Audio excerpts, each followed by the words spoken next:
Hello everyone, welcome back to our channel Learn Web Coding. My name is Durgesh Sahani and we are creating series of video tutorials for GCP. So in the previous session we have seen how to install Google Cloud SDK on Windows machine. Now in this session I'm going to show you how to create a SQL instance, what is Google SQL and how to create instance, database, users and all. Okay, so let's get started. So from here you can search for SQL and here you can see, or simply you can go to this navigation menu and then find for SQL.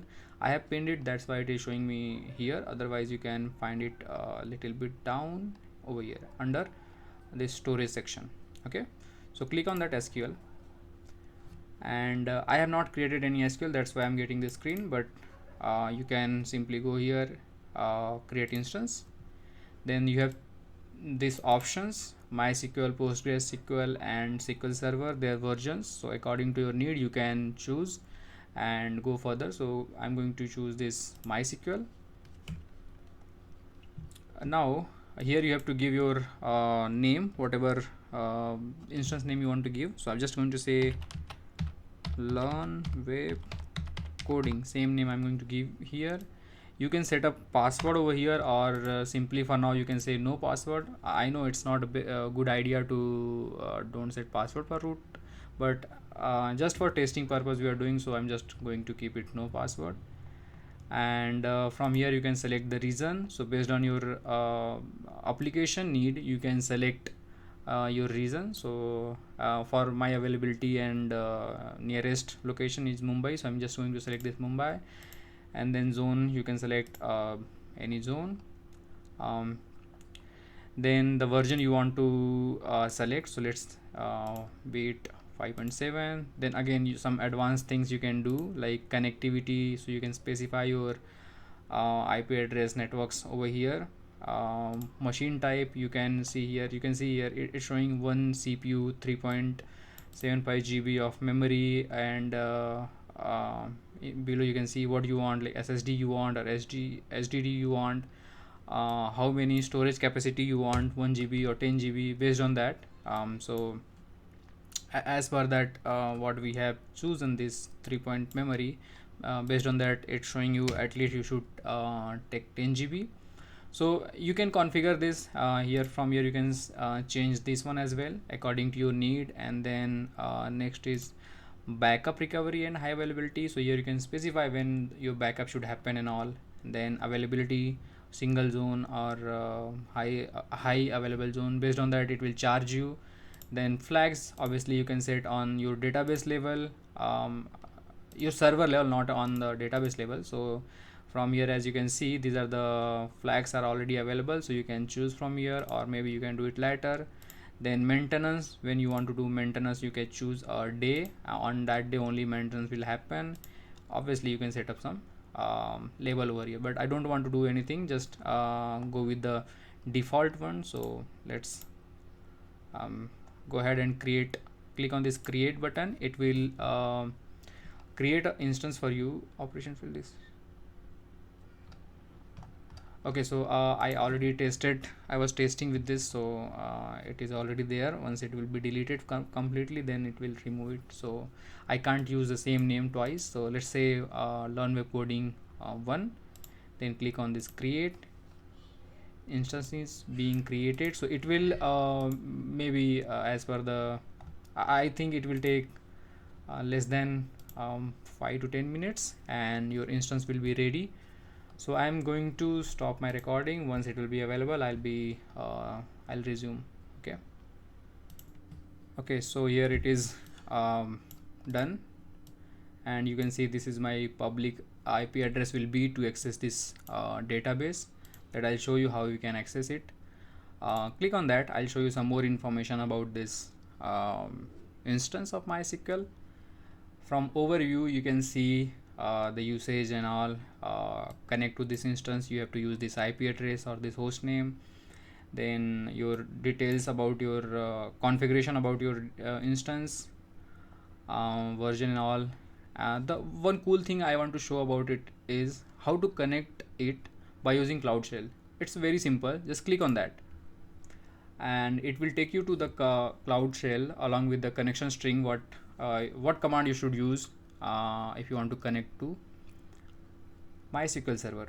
So you can see provisioning your cloud, establishing connection, and here you go.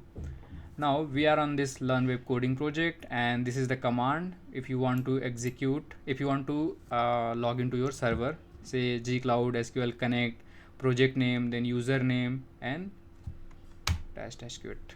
So now it will try to connect with that. Okay, so first it will whitelist IP address so that I can connect, and then in few, it won't take much time, and then after that we have to provide a password for this user root. As I don't have set any password to it, then we don't need to enter any password. We'll say enter, and then it will be done. So let's wait for some time.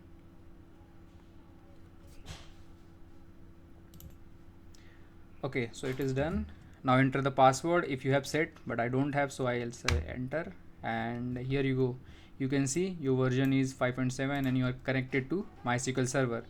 Now next thing is, if you want to see all the databases, what databases you have, you can see here you have all the databases. If you want to create any database, let's say create database test, and done.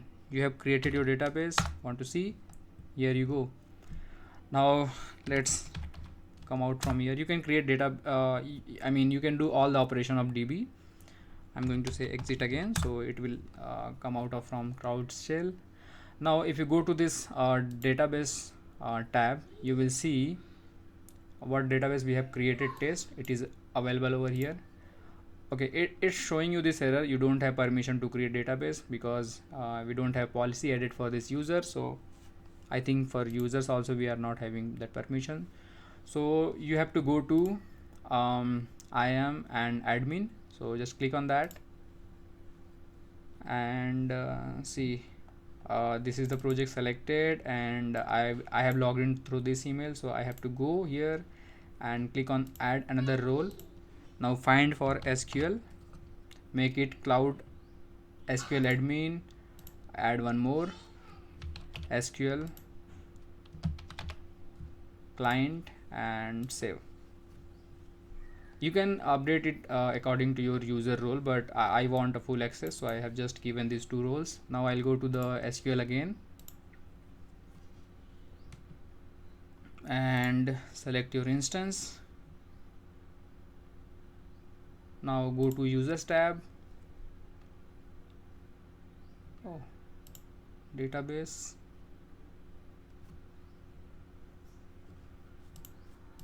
Oh, wait a minute.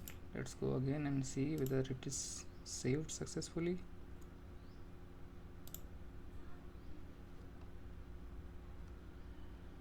SQL admin client, and that's it. That is what we need.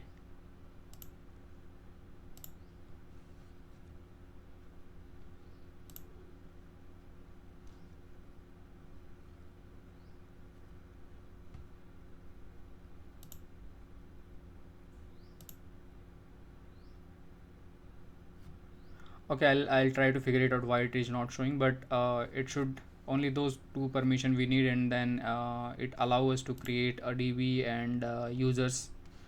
But I'll check and let you know in the next video. Oh, here you go. So it takes some time, guys. My bad. It takes some time to update. So as we have said over there, but so yeah. Now users also we can create a user as well. So let's go here and say whatever name you want to give. Let's say Turkesh, and password, let's generate for me, or let's say test, create. So you can see here one user will get created, right? Similarly you can go to the database and you can create test1, and here you can see one more database is created, which is test1, right? So it is more simple, and also you can connect it through cloud shell. But Okay, so in next session I'll show you how to connect your this database server from Workbench, from your local system. Okay, so I hope you understand what is SQL server on Google, and how to create a database, how to create instance, how to create a user. So that's all for this video, guys. If you like my videos, please don't forget to subscribe my channel, and if you have any question, do let me know in comment box. Thanks again for watching.